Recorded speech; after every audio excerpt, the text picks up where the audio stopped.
Hello, my name is Martin Kemp. I'm Professor Emeritus at the University of Oxford in Art History, member of Trinity College. It's a pleasure to be here and to be involved with the Catalogue Raisonné Association, because Catalogue Raisonnés, even in these days of multimedia and so on, still have a key role to play. What I'm going to be looking at is some problems, really, problems in the sort of documents we use for provenance research. And I'm going to be looking at the 16th, 17th century and almost inevitably looking at Leonardo. I have more Leonardo material than for any other person, but he's also good because the early documentation of Leonardo's works poses just about every kind of problem you'd hope not to have. I'm looking at two examples, Mona Lisa, first of all, and Salvator Mundi, which of course has been much controversial of late. But I should also say that in these provenance questions, above all the Salvator Mundi, I'm using material which Margaret Dalival, who researched the provenance for the book we did on the Salvator Mundi, for which Margaret Dalival is responsible. So these are not documents I discovered, but documents she discovered. So she deserves due credit for that. In compiling this piece, I developed a series of questions, and I haven't done that before, not systematically, and maybe someone else has, but I think they would be interesting just to work through these questions because they show cautionary tales or problems with how we interpret historic inventories, particularly the early ones and lists of paintings which are not really designed for the kind of purpose which 18th century lists were produced onwards.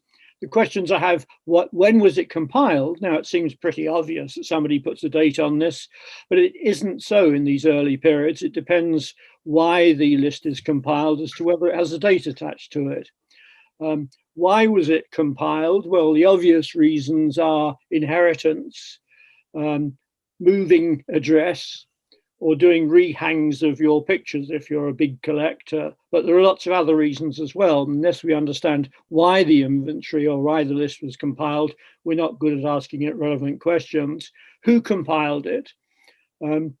This will range from, say, a clerk in the lawyer's office who sent round just to list the pictures, to somebody quite sophisticated. Two of the French and British royal inventories are done by court artists who obviously are quite different in what they can do compared with the lads, or mainly lads, not lasses, from the local notary. Who was meant to read it? This is absolutely crucial. Any list, written list, is an act of communication. And if you know who is meant to read it, that person is assumed to have certain bodies of knowledge, and it may explain why certain things are handled in a certain way. How complete is it? Lists are notoriously incomplete, particularly with complex royal collections with lots of rooms. So we can't assume that the list, something which isn't on the list, is not in that person's hands. How does it handle authorship? Now, with Leonardo, you would think almost the first thing that anybody would list if they're inventorying or dealing list with Leonardo paintings is to say they're by Leonardo. This is not the case. So authorship is often handled very casually. How do they handle information about titles? There are no such things as titles of paintings in the eras I deal with, these early periods. We can say, well, we're looking the inventory as a Salvator Mundi, but it's not until the 17th century that any one of these, what we call Salvator Mundis, are called that. So they're called other things, generally descriptive in some way. How do they handle information about medium in the early periods? Barely at all. And often it's not easy to tell whether something is a sculpture or a painting. How does it handle information about size? Very variable. Often sizes are not given. In the earlier periods, the sizes are sometimes done by eye, because these things are hanging up high on walls. And it's only probably 17th century and later we get pictures actually being measured. So the size information is often not very helpful. What are the conventions? Well, if the things are being catalogued by a royal painter, he will have, or she will have, quite different conventions from the lawyer's clerk, as it were. What terms and languages are used? if we find in a British inventory something described as a table, this could be a thing with 4 legs, but it could be a panel painting from the Italian tavola or tabula, the Latin. So we need to know what sort of terms are used in each case. And what are the problems of legibility? The answer with some of mine is horrible. And the final, not a question, but homily coming out of these questions, what we cannot hope to extract. It's this old saw, the absence of evidence is not evidence of absence. So these are all the kind of cautionary tales which I've learned but never formulated in quite this systematic way. Above all, we mustn't ask inventories, lists, whatever kind of documents to tell us something which is not put into the document, which can't be told. It's always helpful if we have something to start with. You know, when was the picture first done? When was the work of art first made? In the case of Leonardo, relatively recently, we've actually got a starting date for Mona Lisa. A man called Agostino Vespucci, from the same kind of family, though fairly distant, as Amerigo. He was a clerk in Florence, a humanist who knew Leonardo pretty well. And in his book of Cicero's letters to friends, he annotates a section where Cicero says that Apelles was notorious for not finishing pictures. And Agostino says, we'll see how Leonardo gets on with 3 pictures. And one of them is listed as the head of Lisa del Giocondo, the caput. It doesn't mean to say he's only painting the head, was caput in this, or testa can mean portrait. So again, we need to be careful with the terms, and just reading it straight might not give us the right answer. Anyway, we seem in 1503, and this is dated, we seem to have an origin for the picture. The next record is also in Leonardo's lifetime, and this is in 1518, the year before his death. Antonio de Beatis visited Leonardo in the party of the Cardinal of Aragon.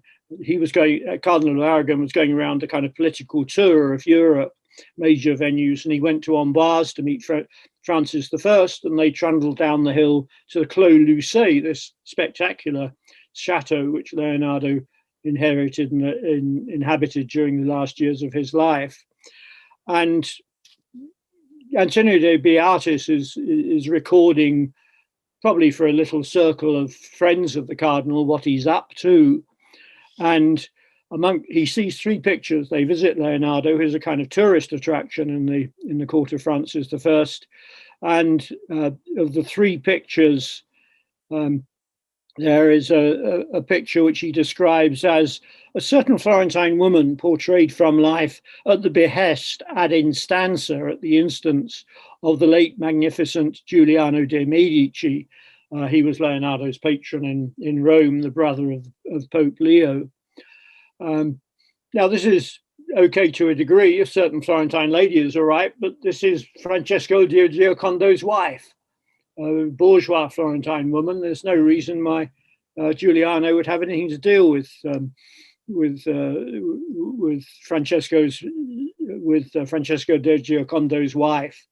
And it's been supposed that actually what this picture is a mistress of Giuliano de' Medici. So, and I don't wish to go into the arguments about that one way or the other, but just to say it's typical of Leonardo documents. You get one bit of useful information, you get a heavy dose of inconsistency along with it.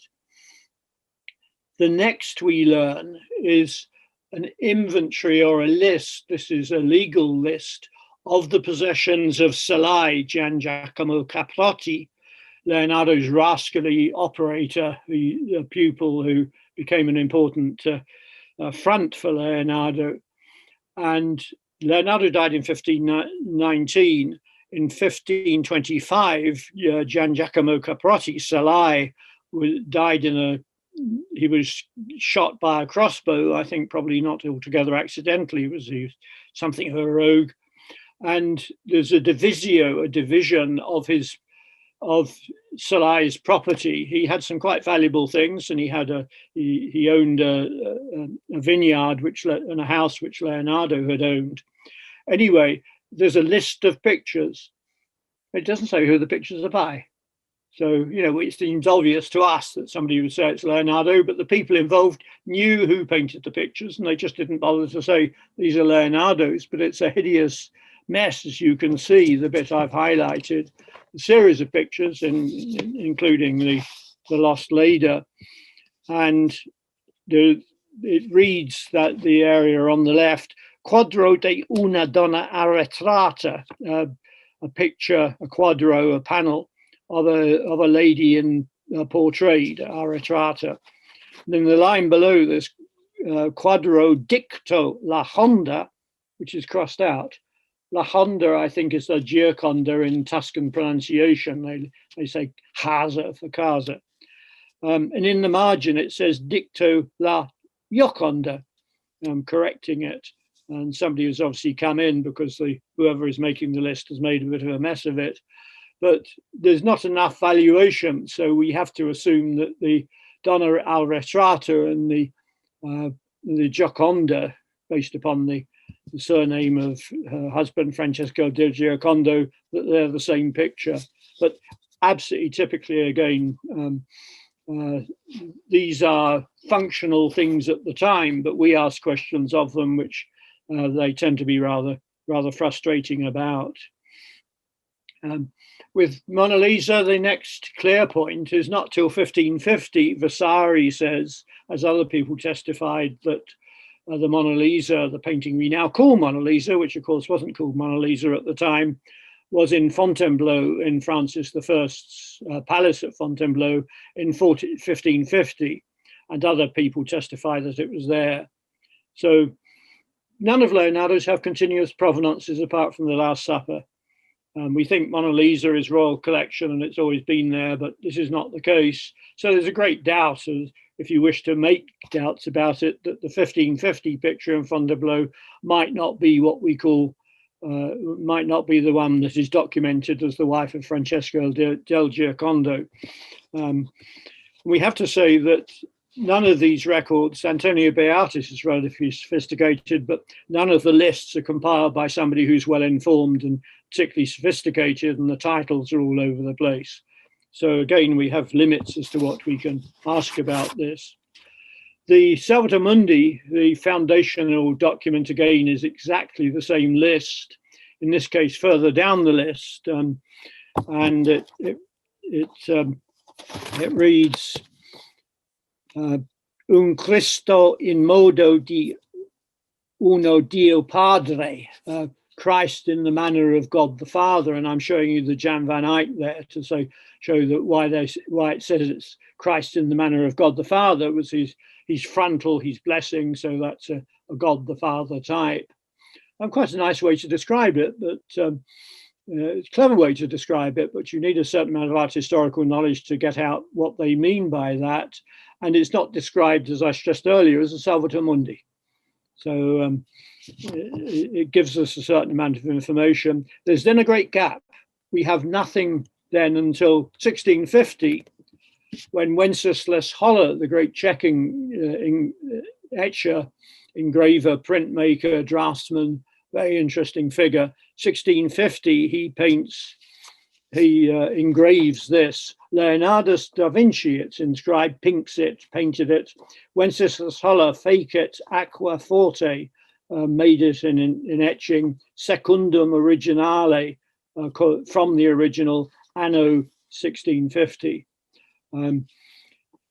This is helpful to a degree because we know that Holler engraved many pictures in Britain that were in the royal collection and the collection of the Duke of Arundel, who was a major collector of Leonardo, Codex Arundel in the British Museum, for instance. But this is a year after Charles I's execution, so it's in the interregnum.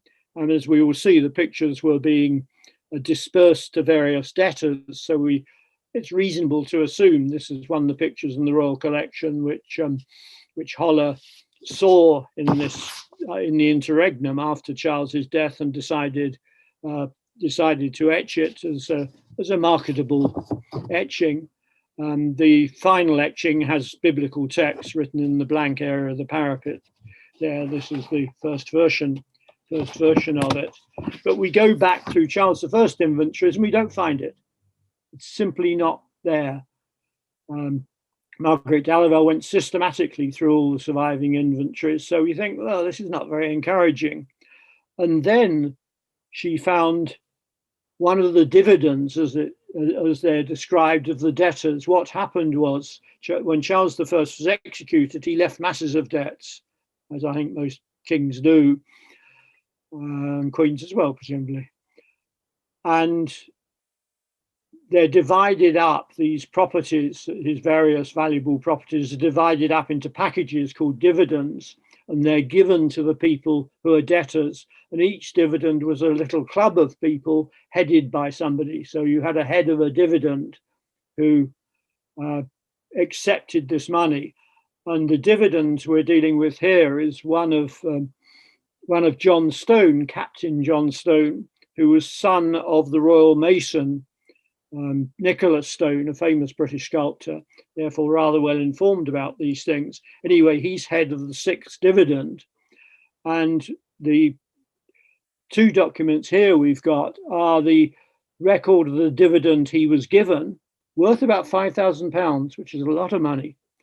And on the right, this is when the restoration of the monarchy, and this is when the dividends were reassembled as far as they could be. Stone had kept tabs on all the things, so all his dividend came back. He was rather diligent. Other people had sold things and they'd been dispersed. But this is the picture coming out of the Royal Collection into Stone's dividend. And they're listed twice, both unequivocally, a picture of Christ by Leonardo.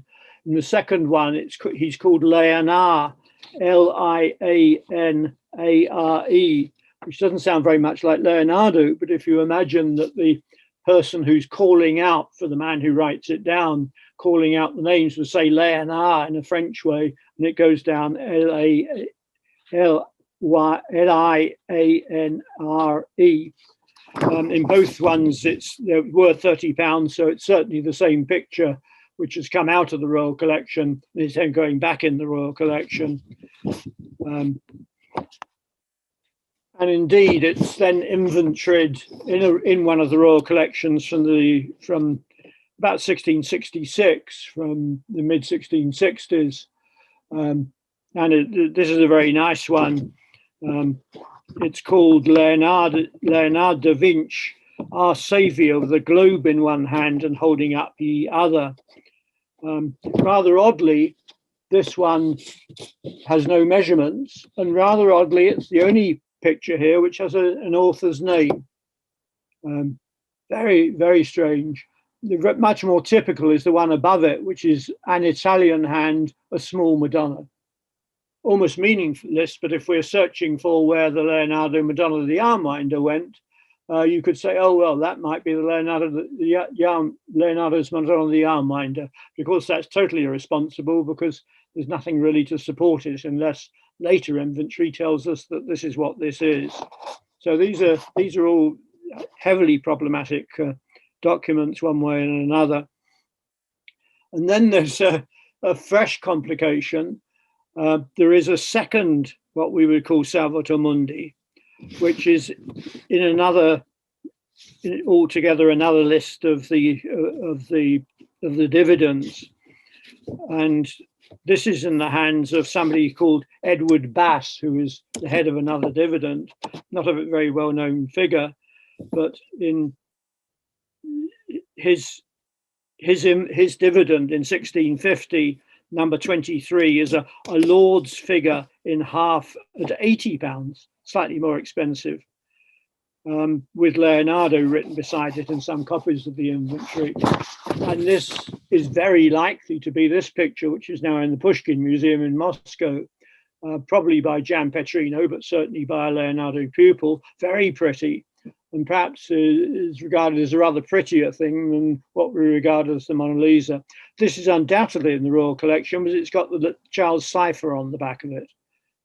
The picture we know, Salvator Mundi, doesn't have a cipher on the back of it, and people said, oh, it's never in Charles' collection, but the panel has been thinned down by restorers, as so many have done, So the cipher is simply gone.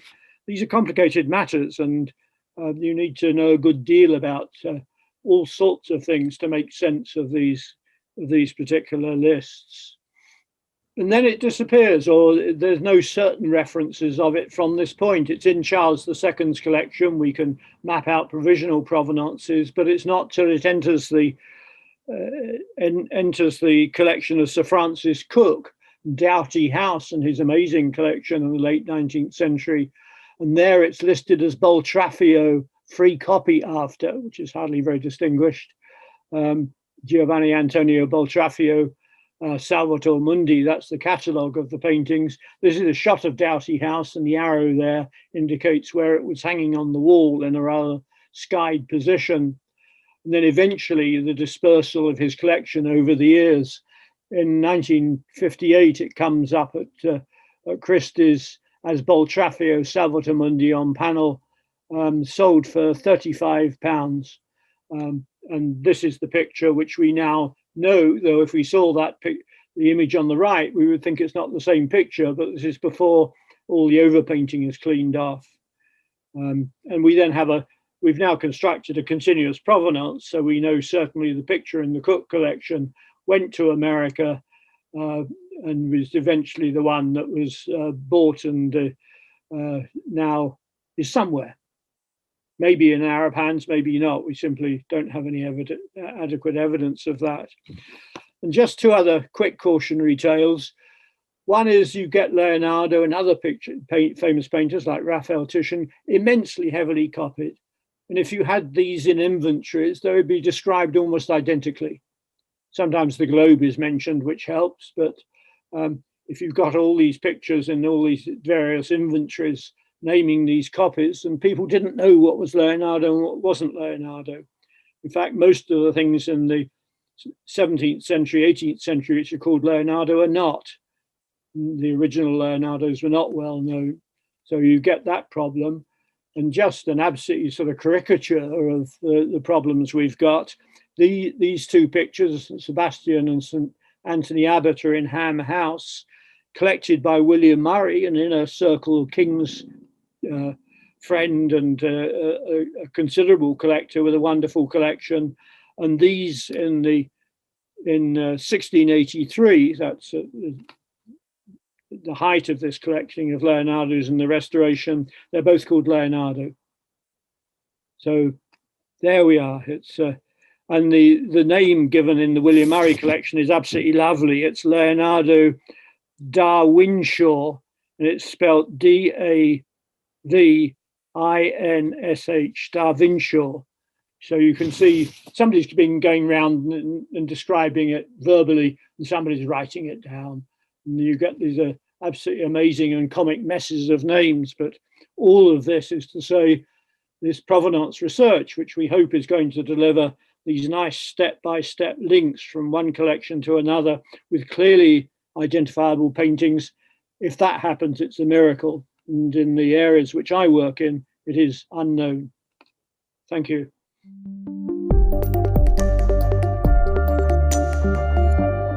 Hello, everyone. My name is Richard Aronowitz-Mercer, and I'm European Head of Restitution at Sotheby's.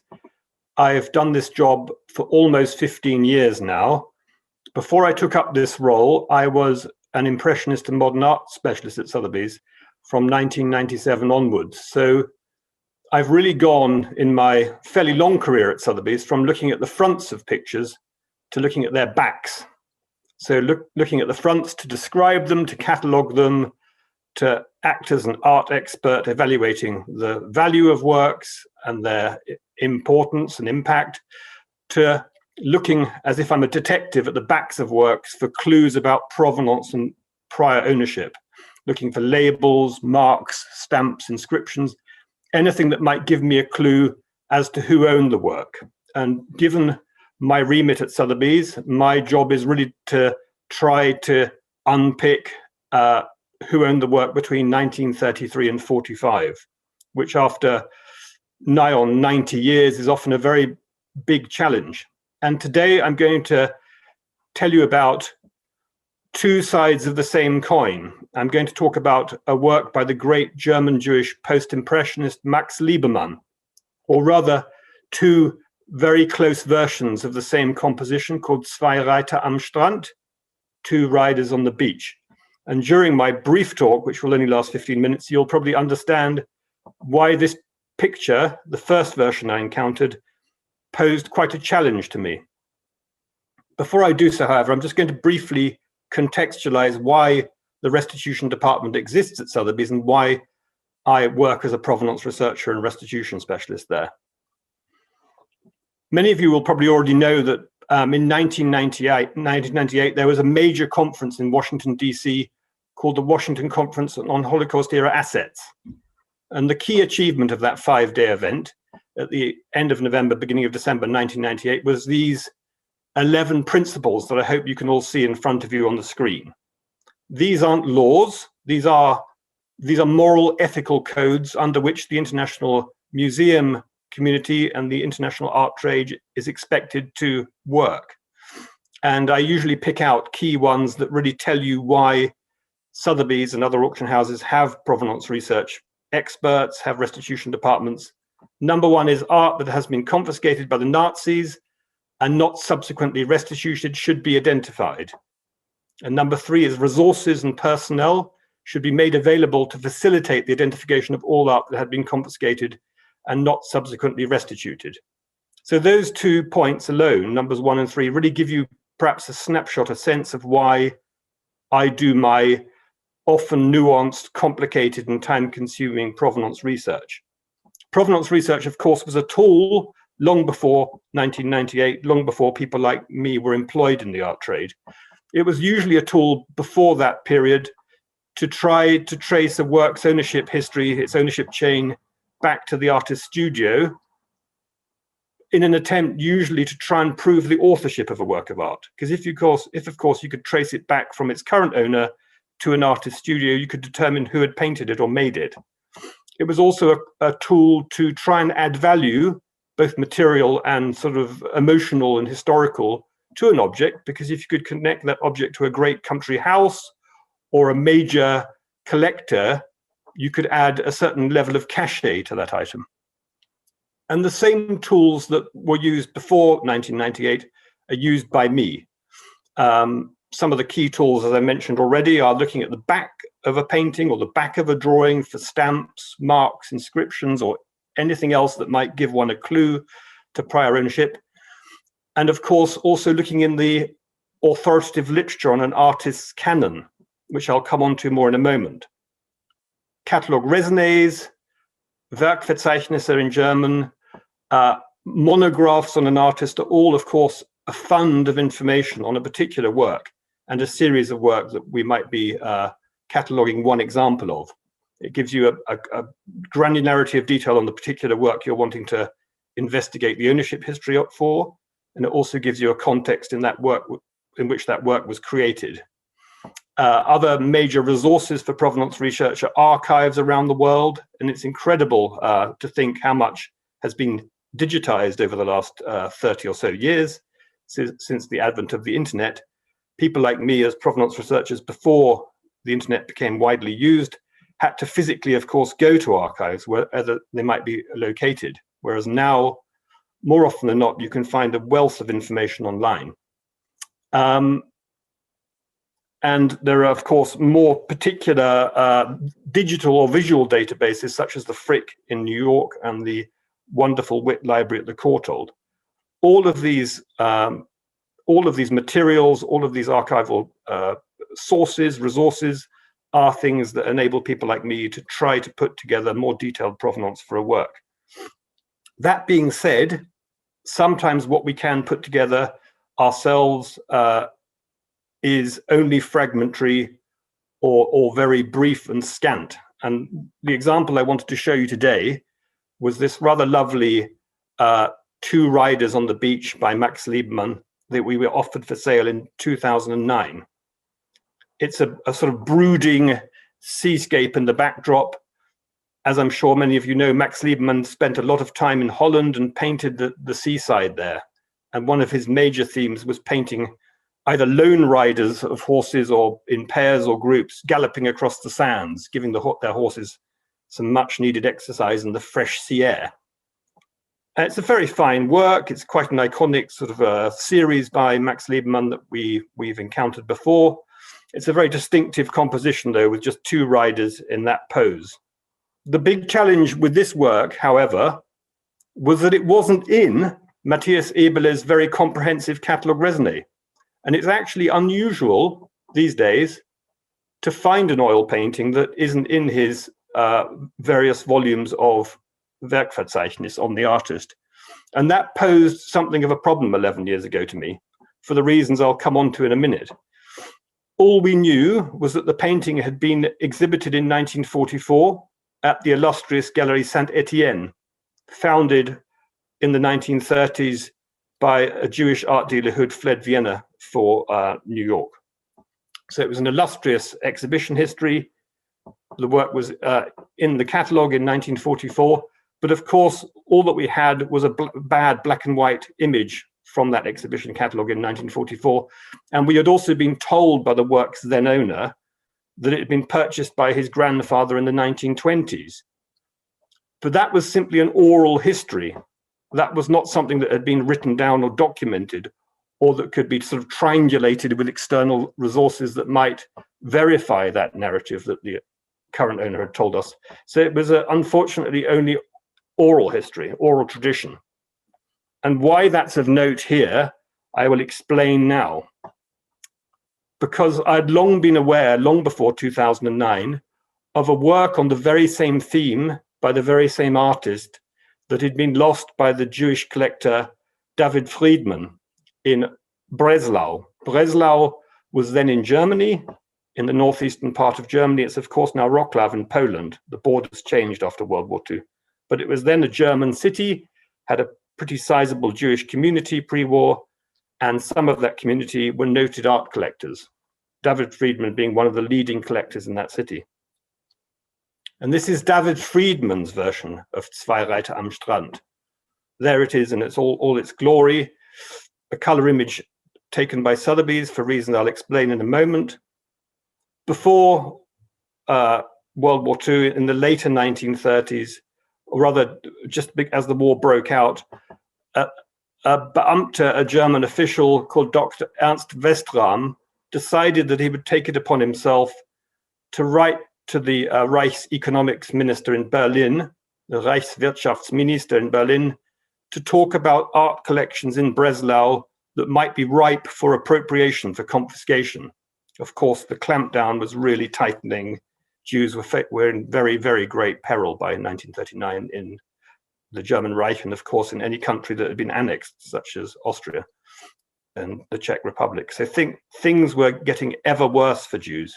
And this man, Dr. Ernst Westram, decided that he would take it upon himself to try and alert the authorities in Berlin that there were various Jewish collectors in Breslau who owned works that should be considered for seizure. And at the very top of this page of the letter, you'll see David Friedman's name top left.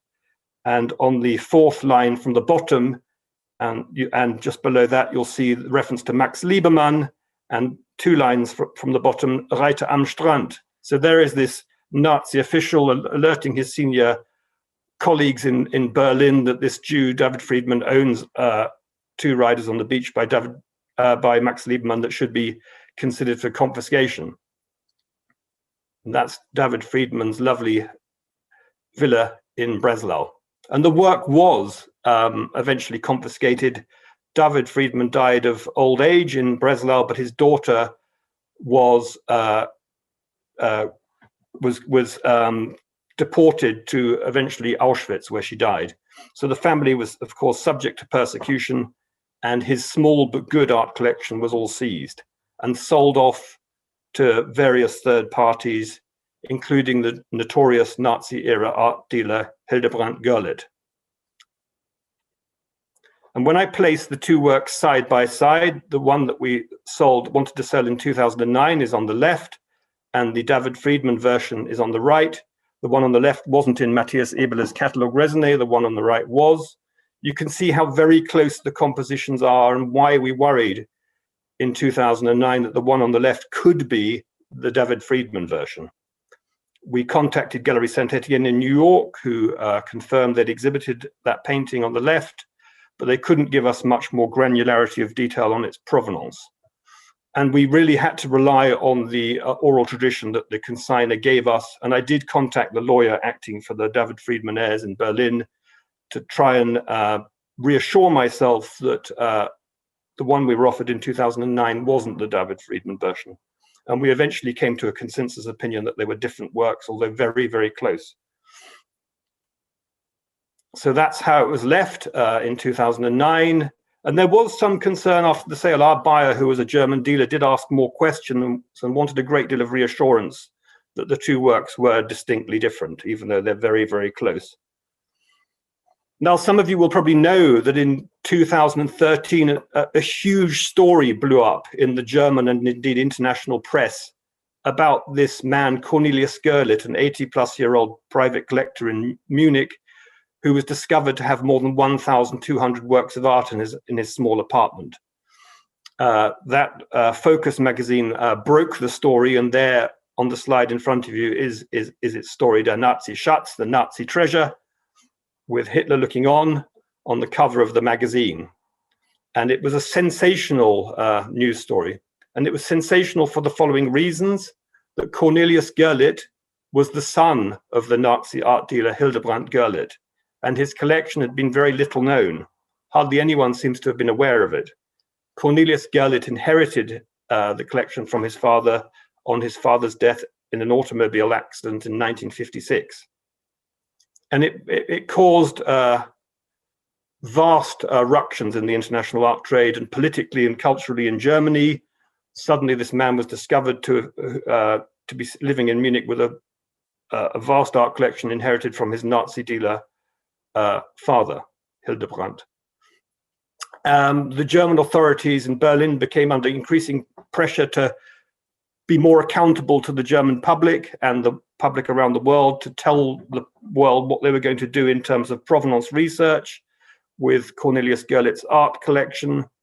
And they came under ever greater scrutiny, and they hastily convened a press conference. And there you see an image of the audience of the press in that crowded room on the day of the Gurlitt press conference in Berlin.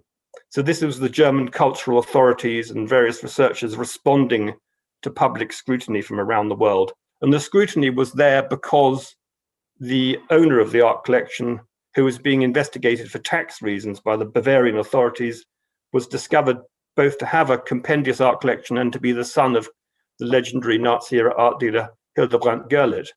And I was astounded to see, as the press conference was being streamed via the Guardian's website that morning when I was sitting at my desk at Sotheby's London, they were showing on the screens in the press conference various highlights, I suppose one could call it, of works that were discovered in Cornelius Gurlitt's apartment.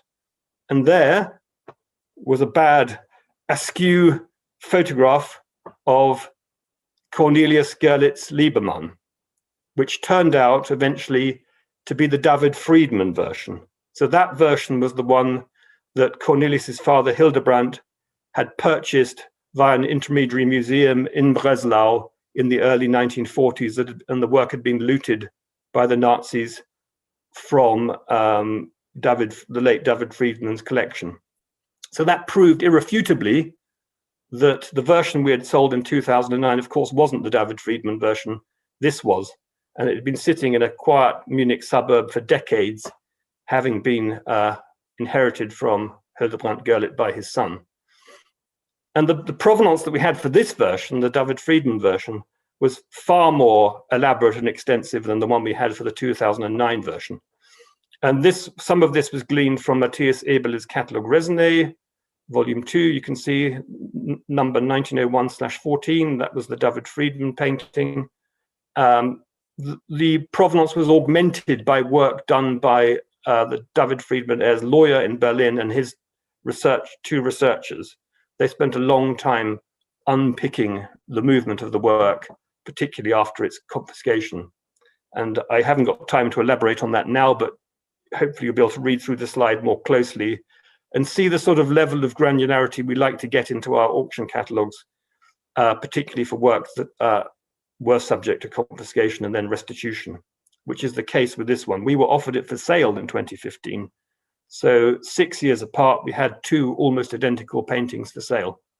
And just as a little side note, the 2009 version sold for something like £260,000. And the David Friedman version of the virtually same size, same subject matter, almost identical impact, sold for nigh on 1.5 million. Although I usually say that restituted works don't, just because of their restitution, necessarily command a higher hammer price, because of the sensational coverage around the world of the Cornelius Gurlitt Trove and the 2 years before our sale of coverage of that story, it had really sort of focused attention when the first work was restituted, which was this, and then offered for auction sale, in our case at Sotheby's. So astoundingly, the work made many times what the other identical version had made only 6 years before.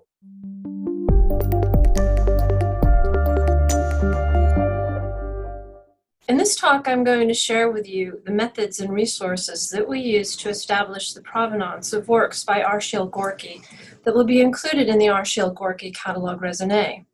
The Gorky Catalogue Raisonné will be an online publication documenting the artist's paintings, drawings, prints, and objects, dating from 1923 through the date of his death in July 1948. It will include only those works that have been definitively accepted as within the artist's canon, which, as of this moment, number close to 2,000 objects. In documenting each object's history of ownership for the Catalogue Raisonné, we provide the reader with the exact names of owners, the places and dates of ownership when possible, and the specific methods of transfer between owners and/or agents. Because of the way in which an object may have changed hands in the available documentation or lack of, tracing ownership history can be frustrating at times, complicated, and almost always a challenge. But with this basic blueprint that I'm about to lay out, coupled with persistence, determination, and a healthy dose of creative thinking, it can be done. Before I delve into provenance research, I'd first like to give you a brief overview of the Arshile Gorky Catalogue Raisonné project so that you can get an understanding of the material that we've been working with. The Catalogue Raisonné of Gorky's paintings began in the late 1960s with Robert Goldwater, which was brought to conclusion by Jim Jordan with the paintings of Arshile Gorky, a critical catalog, published in 1982. In the early 1990s, Melvin later initiated a Catalogue Raisonné of Gorky's works on paper.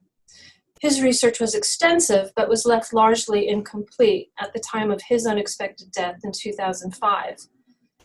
In 2006, the Arshile Gorky Foundation began compiling a database of known works by Gorky based on the findings of Goldwater, Jordan, and later, which Melissa Kerr supplemented with her own additional research. When I joined the Catalogue Raisonné project in January 2019, my task was to review, confirm, amend, update, organize, and build upon the previous 4 decades of research and successive campaigns of scholarship to prepare the material for an online publication. The Arshile Gorky Catalogue Raisonné, which will be available to the public at no charge and from any location, will be released in installments, with the first installment scheduled to launch in 2021. Stage 1. We first hired 2 researchers, each of whom has proved themselves to be dedicated, dogged, fastidious, and keenly interested in Gorky's work, all of which is crucial to the success of this kind of an endeavor, which at first can appear to be so daunting. I assigned public institutions and galleries to Anna and private collectors and auctions to Julia so as to balance out the workload and also prevent the possibility of either researcher unknowingly contacting the same collector or institution twice. It can also be a motivating strategy since public institutions and private collectors tend to respond to provenance inquiries more readily, which is encouraging.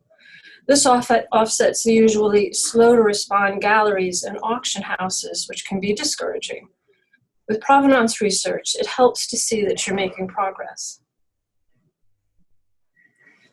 We began our research by reading biographies on Gorky as a way in which to learn as much as possible about the artist while familiarizing ourselves with those within his circle who bought works or received them from him as gifts. This circle includes family members, friends, fellow artists, students, collectors, patrons, and dealers. We expanded upon this groundwork by reading through primary sources. Gorky did not keep records or a ledger of his work, but his widow, Agnes Gorky, managed throughout the years to keep a fair amount of records. Her correspondence and written recollections have proved indispensable in helping us to track early sales, loans, and consignments of Gorky's work, as have Matthew Spender's 2 compilations of Gorky's personal letters and correspondence between friends and family. We also have the benefit of interviews, memoirs, and oral histories told by other artists of Gorky's generation.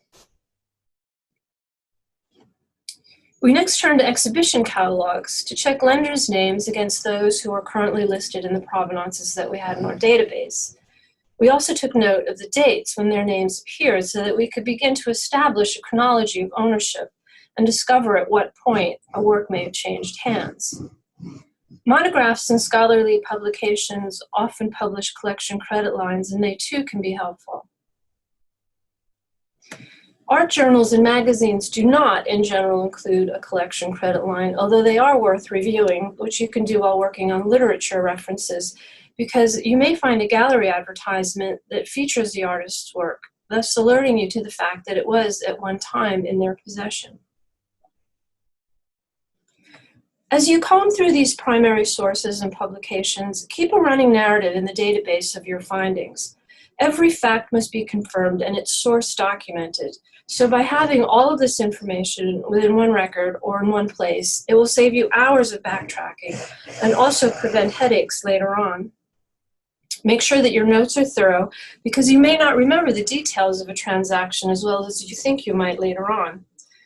If more than one person is working on provenance research, have researchers initial their work in case questions come up later.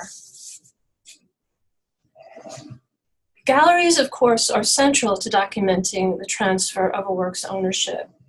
Sales invoices, receipts, consignment agreements, and loan forms are all valuable, high-yielding documents. Gorky began showing his work in the 1920s and sold work through galleries throughout the 1930s. But his most important primary dealer during his lifetime was Julian Levy, with whom he exhibited annually from March 1945, with a final exhibition shortly after his death in 1948. We were fortunate in that the Levy Gallery's records are at the Philadelphia Museum of Art Archives, and that the correspondence, exhibition files, and sales records are open to researchers. Knoedler Gallery also sold or had on consignment a significant number of Gorky's works, and we had good luck researching their archives at the Getty Research Institute. Sidney Janis Gallery showed Gorky's work throughout the 1950s, and Alan Stone and Richard Feigen figured prominently as dealers of Gorky's works beginning in the 60s and into the 80s. Although these dealers did not open their records to us, they did respond to our specific inquiries. In general, I have found that while it may take them some time, galleries and dealers are usually happy to dig through their records to respond to provenance inquiries, likely because they are among the principal users and beneficiaries of accurate catalogs of artists' work, and they, perhaps above all, rely upon and appreciate their value. Sometimes gallery stockbooks use generic titles or descriptions to refer to works purchased, sold, or on consignment. In these instances, you have to try and establish a paper trail by tracking measurements, prices, checklist numbers, or through the process of elimination to determine the specific work. You should also turn to the object itself. Sometimes dealers write their inventory numbers right on the artwork, which enables you to check it against an inventory list or link the number to a sales invoice. If you can't physically examine the work yourself, ask owners for photographs of the back of a work. Museum exhibition labels adhered to backing boards or stretcher bars may include the name of the lender. Even the type of label, and whether it's printed, handwritten, or typed, can offer valuable clues, as can any sort of markings or stamps. Keep a running list of a gallery's inventory numbers. The more you have, the more likely it is that you can crack a gallery's internal code signifying status, such as consignment, loan, purchase, or not for sale. However, a gallery label affixed to the back of a work is not always proof that a work was purchased by a gallery or was there on loan or consignment. It's best to have corroborating documentation. Make note of the addresses on the labels that you find. If a gallery moved, a change in address can help you to establish dates. Gallery ephemera can also be informative. This announcement, which I found online, provides additional evidence that these paintings were sold at the time of this 1946 exhibition. It also appears that a few drawings may have been added to the exhibition at the last minute. Post-pandemic, not only should you scout for works by your artists at art fairs, but it's also an ideal time to meet and introduce yourself to dealers and alert them to your project. You can also show them images of works that you're trying to locate, as there's always the chance that they may have seen them. Gorky's work has appeared at hundreds of auctions beginning in 1959 to the present day. There are a number of fee-based online sources that provide auction dates, sales, and lot numbers for sales that took place within the past 25 years or so. But for earlier sales, you have to find and check the printed catalog. In New York, the best sources for print catalogs are the Frick, the Thomas Watson Library, the Met, and New York Public Library. The closest thing to a master auction catalog database is Scipio. You should never accept auction house provenance information blindly. It can be selective, inaccurate, or contain gaps. In fact, any published provenance information must always be critically evaluated, as inaccurate information can be repeated from one secondary source to another. Also, check sales sheets published after the auction to determine whether or not a work was sold or was bought in. If it was bought in, the work may return to the consignor, but it's also possible that the auction house arranged for a private sale. In either case, you'll have to check with the auction house directly. In tracking down work sold at auction, we created a template letter that we addressed as "to the owner of" and tailored to each object. We then asked the auction houses to forward these letters to the purchasers on our behalf. In our case, we had so many letters to send that we contacted the auction houses in advance to ask how they thought it would be best to proceed with these inquiries. Auction results are essential to provenance research, and so it's important to develop a good rapport with the auction house specialists and admins. And when a work by your artist comes up for sale, gladly share your research with them if they ask. As you begin to collect more and more information, begin to establish rules and guidelines regarding the type of information that you're going to present in the published provenance and the way in which you're going to style it, so that you can maintain consistency in collecting information and in entering this information into your database. For example, we name each transaction in addition to indicating sales and consignments. We specify if a work was received by transfer, by descent, or as a gift of the artist. If a work's been destroyed, this is listed within the provenance. If a work was stolen or lost, this is indicated in the remarks. We've also been pretty successful in obtaining month, day, year dates, which we include in the entry. But consider how you'll date the sale of a work from a gallery exhibition when there's no invoice or dated documents available. For questions such as these, consult other Catalogue Raisonné user guides to see how they handled problems that may arise with your project. While there's no universal best practice for Catalogue Raisonné, there are a number of excellent models to serve as guides. It's not always possible to track a work's history without interruptions.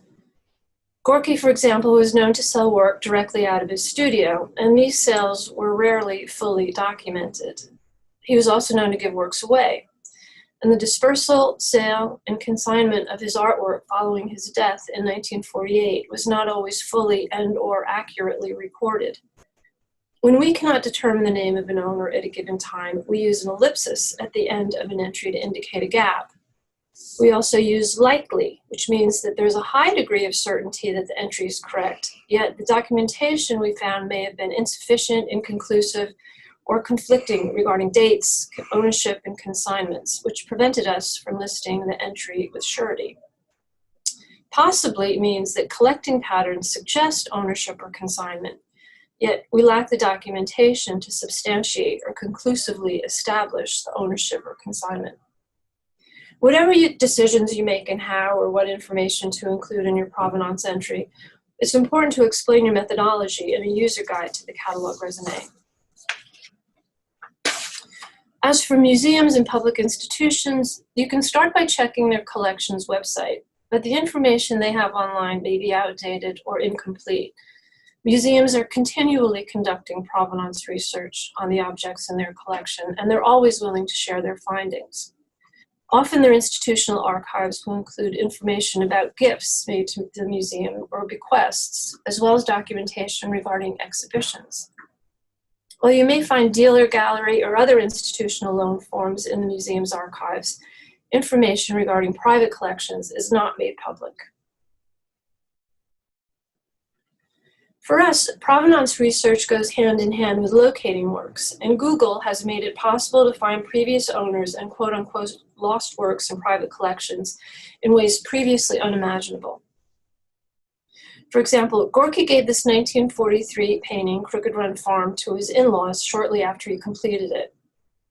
Their son received the painting by descent sometime in 1963, and he then consigned it to a small gallery in Washington, D.C., where it was sold to Jean Davis Goodman in October 1970. An afternoon of Google searching revealed that Jean David Goodman's husband was Martin Goodman, the founder of an immensely successful comic book publishing company. Martin died in 1992, and in his obituary, I read that he had 3 children, one of whom was named Eileen, who lives in Berkeley, California. If a collector has children, I suggest that you pick the one with the most unusual name to try and track down. So it was easy to find an address for Eileen Goodman. I sent him a letter, and this led to my discovering that the painting was with his sister just a half mile from our office in downtown Manhattan. Works often stay within a family. For example, these 5 prints and drawings are owned by Edmund Greason, founder of the Grand Central School of Art, where Gorky taught from 1926 to 1931. MyHeritage.com, Ancestry.com, and LinkedIn have helped us to track down relatives who may confirm that they still own the work, offer to forward an inquiry on our behalf to the current owner, or provide us with a new lead. Newspapers.com is also a great resource for finding biographical information about collectors, which may help you to locate them. You're more likely to find a collector's mailing address than their email address, and so we've contacted quite a few collectors by U.S. Postal Service. If you contact someone by mail, make sure that you include both your phone number and your email address. And I do not recommend sending out a form with a self-addressed stamped envelope because you may not be able to read their handwriting. Critical to the success of any provenance research is building trust and assuring the absolute guarantee to private collectors that you will strictly and unequivocally adhere to any requests for anonymity. However, I'd like to point out that the names of past owners can be listed within the provenance if the information is readily available to the public as an auction or exhibition catalogs, as well as any other publications. Check design magazines such as Architectural Digest, which is how we found this Gorky drawing. We contacted the interior design firm, and they forwarded our inquiry to the owner. There's also Instagram, which is how we found this drawing. Sometimes the trail goes cold. If we're unable to locate a work, we indicate present whereabouts unknown. I like using the qualifier present because it indicates that there remains the possibility that the work will be brought to our attention once the Catalogue Raisonné is published and available online. In conclusion, successful provenance research really comes down to having an advanced plan, tried and true research strategies, pursuing all of the clues that you can find, Creative thinking as you try to identify other sources that might be useful. Persistence, and the assurance that somewhere out there is the information or the artwork that you're looking for. Remember to investigate every possible means, remain confident, and never give up, because your answers could be just around the corner. Thank you.